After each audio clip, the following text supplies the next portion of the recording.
Encontrei meu marido na nossa casa do lago abraçado com outra mulher. Eu gritei com ele e pedi divórcio. Ele ficou com raiva e aceitou, mas no dia da assinatura ele me diz: "Você me decepcionou. Não se atreva a soltá-la agora, Carlos." Eu gritei, a minha voz saindo rasgada pela garganta, enquanto eu escancarava a porta da frente da casa do lago. O estrondo da madeira batendo contra a parede fez os dois pularem de susto. A cena que eu tinha acabado de ver pela janela da sala parecia ter sido queimada nas minhas retinas. Meu marido, o homem com quem eu dividia a vida há 5 anos, estava ali, na nossa sala, no nosso refúgio de fim de semana, com as mãos repousadas carinhosamente sobre a barriga enorme de uma mulher que eu nunca tinha visto na vida. Eles estavam abraçados, testa com testa, num momento de intimidade que fez meu estômago revirar. "Jéssica?" Carlos disse, o rosto pálido, se afastando da mulher num pulo. "O que você está fazendo aqui?" "O que eu estou fazendo aqui?" Soltei uma risada nervosa, histérica. Minhas mãos tremiam tanto que eu precisei fechá-las em punhos para esconder o descontrole. A pergunta certa é: há quanto tempo você está escondendo essa outra família aqui? A mulher desconhecida levou as mãos à barriga, como se quisesse proteger o bebê. Ela parecia assustada, olhando de mim para ele. Ela era bonita, tinha traços delicados, o que só aumentava a minha fúria.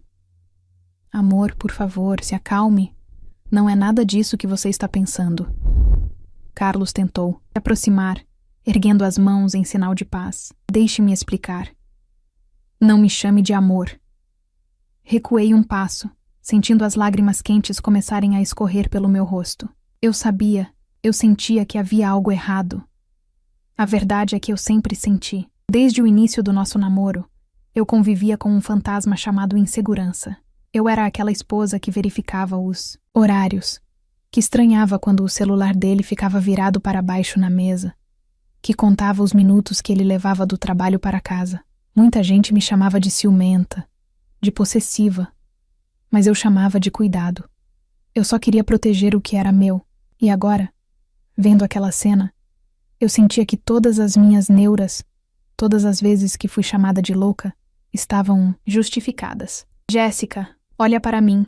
Ele insistiu, a voz firme, mas com um tom de urgência. "Você precisa me ouvir. A situação é delicada. Eu ia te contar hoje mesmo, eu juro." "Ia me contar hoje?" Debochei, sentindo o gosto amargo da traição na boca. "Ia me contar o quê? Que engravidou outra mulher? Que trouxe ela para a casa que nós compramos com o nosso dinheiro? Você acha que eu sou o quê, Carlos? Alguma ingênua que vai aceitar isso?" A mulher tentou falar. A voz dela era baixa e trêmula. "Por favor, moça. Ele não fez nada de errado. Cale a boca."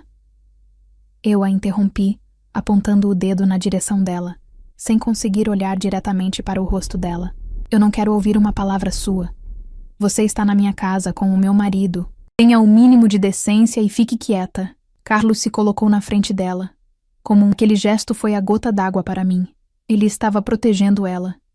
Ele estava escolhendo ela. "Não fale assim com ela, Jéssica." Carlos elevou o tom de voz pela primeira vez. "Você está passando dos limites. Seu ciúme está te cegando de novo. Você parasse um segundo para respirar e me deixasse falar." "O meu ciúme?" Gritei, sentindo meu coração bater tão forte que parecia que ia sair pela boca. "Você está abraçado com uma mulher grávida escondido no meio do mato e o problema é o meu ciúme? É sempre assim, não é? A culpa é sempre da louca da Jéssica." Mas acabou, Carlos. Dessa vez acabou mesmo.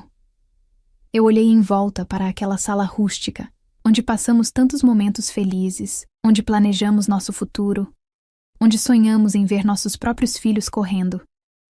Tudo parecia uma mentira agora. Cada porta-retrato, cada móvel, tudo parecia sujo. "O que você quer dizer com acabou?" ele perguntou. E vi os ombros dele tensionarem. "Eu quero o divórcio." As palavras saíram pesadas, definitivas. "Eu quero você. Fora da minha vida. Não quero explicações. Não quero desculpas esfarrapadas. Não quero saber há quanto tempo isso dura. Eu só quero que você suma." Carlos ficou em silêncio por alguns segundos. Ele olhou fundo nos meus olhos, procurando algum sinal de hesitação. mas eu estava blindada pela raiva. Eu esperava que ele implorasse, que se ajoelhasse, que tentasse inventar uma história mirabolante para me fazer ficar. Mas, para minha surpresa, a expressão de preocupação no rosto dele desapareceu. No lugar, surgiu uma frieza que eu nunca tinha visto antes. Uma decepção profunda, que parecia ter envelhecido o rosto dele em 10 anos naquele único minuto. "É isso que você quer?" ele perguntou, a voz baixa e controlada, o que era muito mais assustador do que se ele estivesse gritando. "Você vai jogar 5 anos de casamento no lixo sem nem me dar 5 minutos de conversa? Sem nem tentar entender o que está acontecendo aqui?" "Não há nada para entender", respondi, secando as lágrimas com as costas da mão. "A imagem fala por si só. Eu quero o divórcio, Carlos, o mais rápido possível." Ele assentiu devagar, com triste e amargo nos lábios. "Tudo bem, Jéssica. Se é assim que você confia no homem com quem se casou, se a sua insegurança é maior do que o nosso amor, então eu aceito." Eu senti um baque no peito. Ele aceitou. Sem lutar. Isso só confirmava, na minha cabeça deturpada pelo ciúme, que ele queria ficar com a outra. Que eu estava fazendo um favor a ele. "Ótimo", eu disse, virando nos calcanhares. "Vou falar com meu advogado amanhã cedo. Fique com ela. Fiquem com a casa. Eu não quero nada que me lembre de você." "Você vai se arrepender disso, Jéssica", ele disse nas minhas costas, enquanto eu caminhava em direção à porta. "Não por me perder, mas por não ter confiado em mim. Um dia, você vai olhar para trás e ver o erro enorme que está cometendo hoje. O meu único erro foi ter confiado em você um dia", rebati, sem olhar para trás. Saí da casa e entrei no meu carro, batendo a porta com toda a força que me restava. Minhas mãos tremiam tanto que levei 3 tentativas para conseguir encaixar a chave na ignição. Enquanto eu acelerava pela estrada de terra, levantando poeira e me afastando daquela cena horrível, eu chorava compulsivamente. Eu sentia uma mistura de dor insuportável e uma estranha satisfação de ter descoberto a verdade. Na minha cabeça, eu era a vítima, a mulher enganada que teve coragem de dar um basta.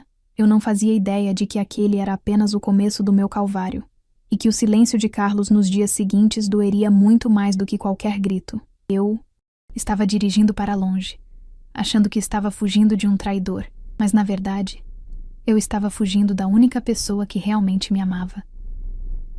Os dias que se seguiram à minha saída dramática da casa do lago foram um borrão de raiva e silêncio. Voltei para o nosso apartamento na cidade, e a primeira coisa que fiz foi pegar algumas caixas de papelão vazias. Comecei a jogar as roupas de Carlos dentro delas, sem nenhum cuidado. Camisas, sapatos, livros, tudo o que tinha o cheiro dele precisava sair da minha vista.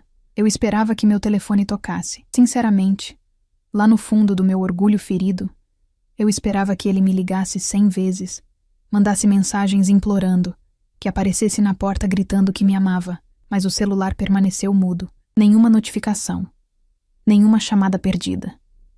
Aquele silêncio doía mais do que qualquer briga. Para a minha mente paranoica, aquilo era a confirmação final. Ele não estava me procurando porque estava com ela. Ele devia estar feliz, aliviado por se livrar da mulher ciumenta para ficar com a nova família. Eu mal comia, passava as noites em claro, imaginando os 2 juntos naquela casa, rindo de mim. A raiva era o combustível que me mantinha de pé. Eu me olhava no espelho e repetia para mim mesma: "Você fez a coisa certa, Jéssica. Você se valorizou. Não aceite migalhas." Mas por dentro, eu estava desmoronando. Procurei um advogado, o Dr. Mendes, um homem sério e direto. "Quero que seja rápido", eu disse a ele, com a voz embargada, mas firme. "Quero o divórcio litigioso. Quero partilha de bens. Quero tudo o que tenho direito." Ele me traiu. O Dr. Mendes cuidou de tudo. 3 dias depois, ele me ligou com uma notícia que me deixou desconcertada. Dona Jéssica, o seu marido... Bem, o Sr. Carlos não contestou nada. "Como assim?" perguntei, sentindo um frio na barriga. Ele concordou com todos os termos. Disse que assinaria qualquer coisa que a senhora quisesse. Ele abriu mão da parte dele no apartamento e até do carro. Ele só pediu para ficar com a casa do lago, pois disse que tem um valor sentimental agora. Aquilo foi como um soco. Ele estava abrindo mão de tudo tão fácil. Isso só podia significar que ele estava com pressa para se livrar de mim. A menção à casa do lago fez meu sangue ferver. Claro que ele queria a casa do lago. Era lá que ele escondia a amante. Marque a assinatura, eu disse, segurando o choro. Marque para o quanto antes.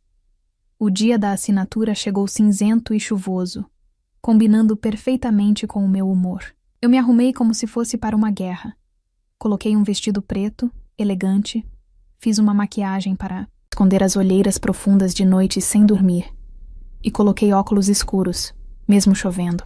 Eu precisava parecer forte, eu precisava que ele me visse e sentisse o peso do que estava perdendo. Cheguei ao escritório antes do horário e me sentei na sala de reuniões, batendo o pé nervosamente no chão. O Dr. Mendes tentava puxar conversa sobre o tempo, mas eu não conseguia responder. Minha mente estava focada na porta. Quando a maçaneta girou, meu coração parou por um segundo. Carlos entrou. Ele parecia péssimo. Estava mais magro, com a barba por fazer e os olhos fundos, como se não dormisse há dias. Ele não tinha a aparência de um homem feliz que estava começando uma nova vida. Ele parecia um homem derrotado, mas minha compaixão durou apenas 1 milésimo de segundo, porque logo atrás dele a porta se abriu novamente. A mulher entrou. A mesma mulher grávida da casa do lago. Ela estava usando um vestido simples e segurava uma pasta grossa de documentos contra o peito, como se fosse um... Eu me levantei num salto, a cadeira arrastando ruidosamente para trás. O que é isso? Eu perguntei, minha voz subindo oitavas. Dr. Mendes, isso é algum tipo de piada? Eu venho assinar o divórcio e ele traz a amante para a reunião? Jéssica, sente-se, por favor, Carlos disse. A voz dele estava rouca e cansada. Ele não parecia com raiva, apenas profundamente triste. Eu não vou me sentar com ela aqui, gritei, apontando para a mulher, que abaixou a cabeça, visivelmente envergonhada. Você não tem vergonha na cara, Carlos? Trazer ela aqui no dia de encerrar nosso casamento? Isso é sádico. Ela precisava vir. Carlos respondeu, ignorando meu ataque e colocando a mão suavemente nas costas da mulher para guiá-la até uma cadeira. Porque antes de você assinar esse papel e destruir a nossa história para sempre, você vai ouvir o que a gente tem para dizer. Eu não quero ouvir nada. Eu quero assinar e ir embora. Eu estava tremendo de novo, aquele ódio cego tomando conta de mim. Você vai ouvir. Carlos bateu a mão na mesa. Um gesto raro de agressividade que me fez calar a boca instantaneamente. Você passou 5 anos duvidando de mim, Jéssica. 5 anos achando que eu olhava para o lado, que eu mentia, que eu não te amava. O suficiente. Hoje, você vai ter a prova final de quem eu sou. E depois disso, se você ainda quiser assinar, eu juro que nunca mais apareço na sua frente. O silêncio na sala ficou pesado. O advogado olhava de um para o outro, desconfortável, ajustando a gravata. Eu cruzei os braços, tentando manter minha armadura intacta, mas algo no olhar de Carlos me desestabilizou. O olhar de um traidor. Era o olhar de alguém que foi injustiçado. Fala logo, eu disse ríspida. Vocês têm 5 minutos. Carlos suspirou e olhou para a mulher ao lado dele. Ele fez um sinal afirmativo com a cabeça. A mulher, com as mãos trêmulas, abriu a pasta que segurava e tirou de lá não papéis de divórcio, mas exames médicos, certidões antigas e um documento de identidade. Ela empurrou os papéis pela mesa de madeira polida, até que parassem na minha frente. Eu não sou amante dele, dona Jéssica. A mulher disse, a voz embargada pelo choro. Meu nome é Amanda, e eu sou a irmã dele. Eu congelei. Olhei para o papel na mesa, depois para o rosto dela, e então para o rosto de Carlos. A semelhança estava lá, nos olhos, no formato do nariz, detalhes que meu ciúme não me deixou ver naquele dia na casa do lago. Irmã? Murmurei, sentindo o chão desaparecer sob meus pés. Mas você disse que era filho único. Irmã biológica. Carlos completou, a voz falhando.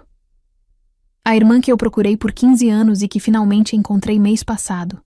A irmã que eu queria te apresentar naquele fim de semana como uma surpresa, para celebrar que a nossa família ia aumentar. Naquele momento, toda a minha raiva começou a se transformar em algo muito pior. Vergonha. Minha mão pairou no ar, tremendo sobre os documentos que Amanda havia colocado na mesa. Certidões de nascimento, papéis de um orfanato antigo, tudo provava que o que eles diziam era verdade. Eu senti o ar sair dos meus pulmões como se tivesse levado um soco no estômago. A sala de reuniões, antes fria e hostil, agora parecia girar ao meu redor. Irmã, repeti, a palavra soando estranha na minha boca seca. Mas por que você não me contou? Por que escondeu isso de mim, Carlos? Carlos se recostou na cadeira, passando a mão pelo rosto com um cansaço infinito. Ele não olhava para mim com raiva, e isso era o pior de tudo. Ele olhava com pena. Eu queria que fosse perfeito, Jéssica. Ele disse, a voz embargada. Você sabe o quanto a gente tentou ter um filho no ano passado. Você sabe o quanto você sofreu a cada teste negativo. Eu abaixei a cabeça. Eu sabia. Aquela era a nossa maior ferida. A frustração de não conseguir engravidar tinha me deixado ainda mais insegura, me fazendo sentir menos mulher, o que alimentava meu ciúme irracional de que ele procuraria outra pessoa. A Amanda me encontrou há 1 mês, Carlos continuou, apontando para a irmã. Ela estava passando por uma situação muito difícil. O marido a abandonou quando soube da gravidez. Ela estava sem dinheiro, sem teto. Quando nos encontramos e fizemos o DNA, foi como um milagre, mas ela não tem condições de criar essa criança agora. Amanda enxugou uma lágrima silenciosa que escorria pelo rosto. Eu amo meu bebê, dona Jéssica, mas eu não tenho nada para oferecer a ele. O Carlos, meu irmão, ele me ofereceu uma solução que salvaria nós dois. Carlos retomou a fala, olhando fixamente para a aliança que ele ainda usava na mão esquerda, enquanto a minha não estava mais no meu dedo. A gente conversou muito. Eu sugeri que a gente adotasse o bebê. Seria o nosso filho, Jéssica. O filho que a gente tanto queria. A Amanda concordou. Ela ficaria perto como tia, mas nós seríamos os pais. Eu levei ela para a casa do lago para ela ter um lugar tranquilo para ficar até eu te contar. Naquele dia, quando você chegou gritando, eu estava contando para ela que ia trazer você no dia seguinte para fazer a surpresa. Aquele abraço que você viu, foi ela me agradecendo por salvar a vida dela e do bebê. O silêncio que se seguiu foi ensurdecedor. Cada palavra dele era como uma facada no meu peito. Eu havia transformado o ato mais nobre e lindo que meu marido já tinha feito em história suja de traição. Ele estava salvando a irmã, realizando nosso sonho de ser pais, preparando uma surpresa para mim, e eu o tratei como um lixo. Meu Deus, cobri o rosto com as mãos, sentindo as lágrimas quentes molharem meus dedos. A vergonha era tanta que eu queria desaparecer. Queria que o chão se abrisse e me engolisse. Carlos, eu não sabia. Eu sinto muito. Eu sinto tanto. Você não sabia por que não confiou. A voz dele cortou meu choro. Foi firme, direta. Você não sabia por quê. No momento em que me viu com outra mulher, a primeira coisa que sua mente criou foi a pior situação possível. Você não pensou quem será ela. Você pensou, ele está me traindo. Eu levantei o rosto, os olhos inchados. Eu fiquei cega. Carlos, você sabe como eu sou insegura. Eu tive medo de te perder, e foi exatamente por esse medo que você me perdeu, ele disse. E aquela frase doeu mais do que a assinatura de qualquer divórcio. Eu te amo, Jéssica. Deus sabe como eu te amo. Mas eu não posso viver pisando em ovos. Eu não posso viver com alguém que na primeira oportunidade me julga, me condena e joga fora nossa história sem me deixar explicar. Ele se levantou devagar. Amanda se levantou também, pegando a pasta de documentos. Eu vim aqui hoje só para limpar meu nome, Carlos disse, olhando para o Dr. Mendes, que estava boquiaberto no canto da sala. Eu não queria que você ficasse com essa imagem minha. Eu não sou um traidor. Eu sou o homem que te amou por 5 anos e que estava disposto a te dar o mundo. Mas hoje você me decepcionou profundamente. Ele pegou a caneta que estava sobre a mesa, ao lado dos papéis do divórcio. Onde eu assino? Ele perguntou ao advogado com a voz morta. Vamos acabar logo com isso. Ela quer se livrar de mim, então que seja. Ver ele segurando aquela caneta, pronto para desistir de nós, foi o choque de realidade que eu precisava. O pânico tomou conta de mim. Não era o pânico de ser traída, mas o pânico real de perder o amor da minha vida por pura estupidez minha. Não! Eu gritei, num impulso desesperado. Eu me joguei sobre a mesa e arranquei os papéis de divórcio da frente dele antes que a ponta da caneta tocasse o papel. Jéssica, pare com isso. Ele começou, cansado. Não, eu não vou deixar você assinar. Minhas mãos tremiam violentamente enquanto eu rasgava o papel grosso. O som do papel sendo destruído foi a única coisa que se ouviu na sala por alguns segundos. Rasguei 1, 2, 3 vezes, até que o documento legal virasse apenas tiras de papel inútil, caindo sobre a mesa de mogno. O que você está fazendo? Carlos perguntou, franzindo a testa, confuso. Eu estou assumindo que eu sou o problema, eu disse, chorando abertamente, sem me importar com a maquiagem borrada ou com a presença do advogado e da Amanda. Eu estou errada, Carlos. Eu estou completamente, vergonhosamente errada. Eu sou doente de ciúmes. Eu sou paranoica. E eu estraguei tudo. Mas eu não vou deixar você assinar isso. Porque eu te amo. E eu não posso te perder. Eu contornei a mesa e parei na frente dele. Ele não recuou, mas também não me abraçou.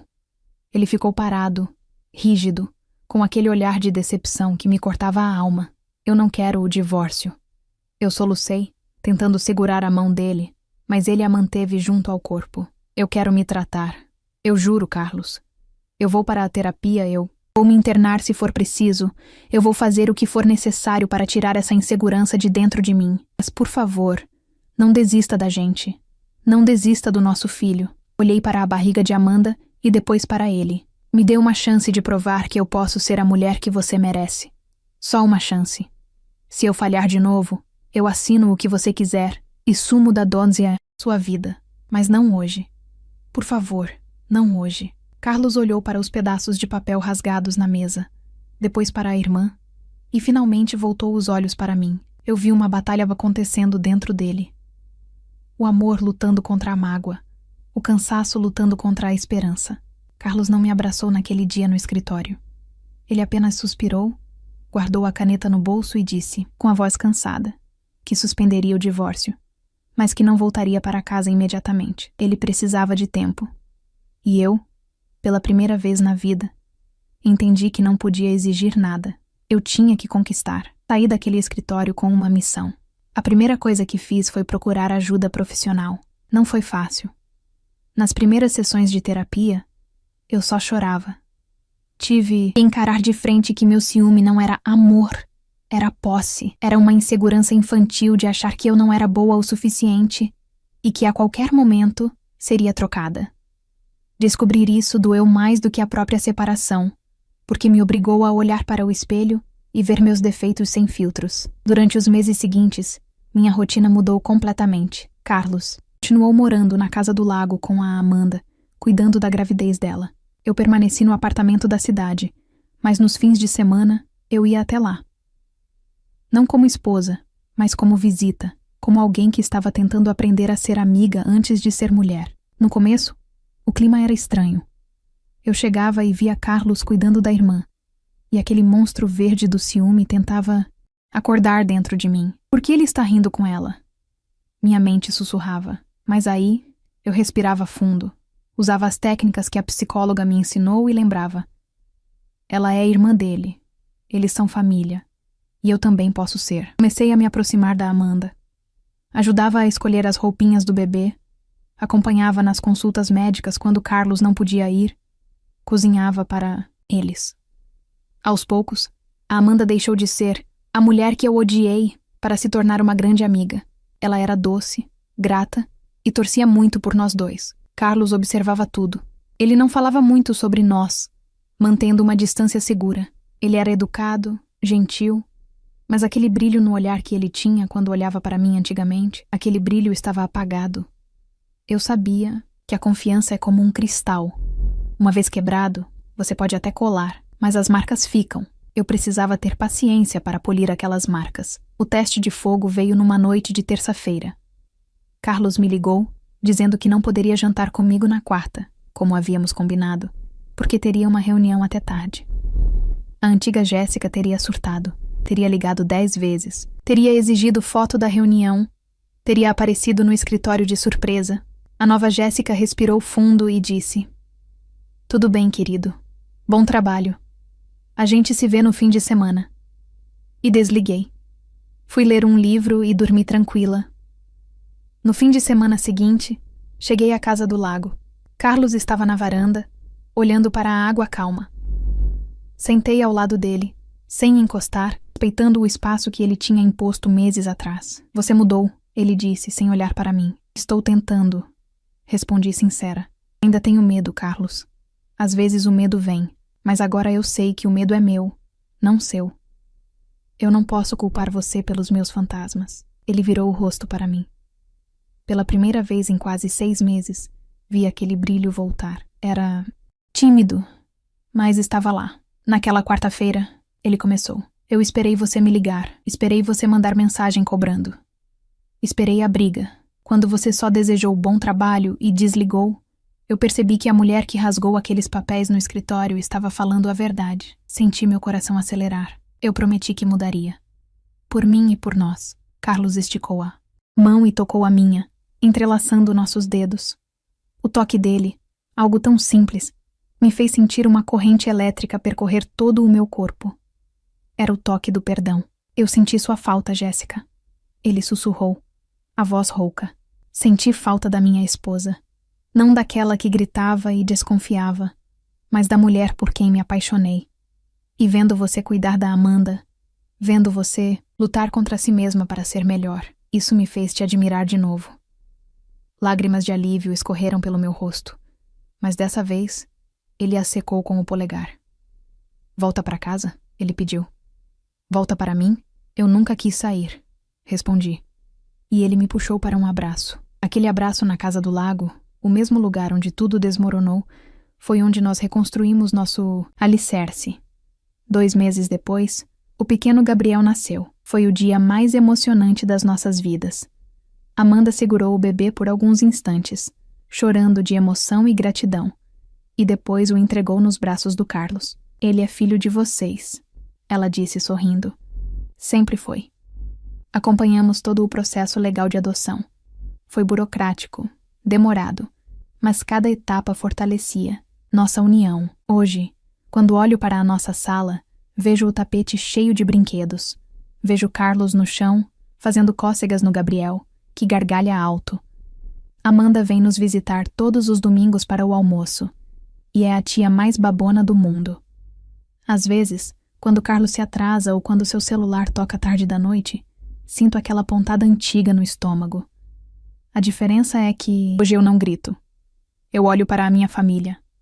Olho para o homem incrível que está ao meu lado e que me deu uma segunda chance. E lembro que o amor só sobrevive onde existe liberdade e confiança. Eu quase perdi tudo por causa do ciúme, mas ironicamente, foi perdendo tudo que eu me encontrei. E hoje, sou uma mãe melhor, uma esposa melhor e, principalmente, uma mulher livre das minhas próprias correntes. O nosso final feliz não foi sorte, foi conquista. E eu vou valorizar isso todos os dias da minha vida.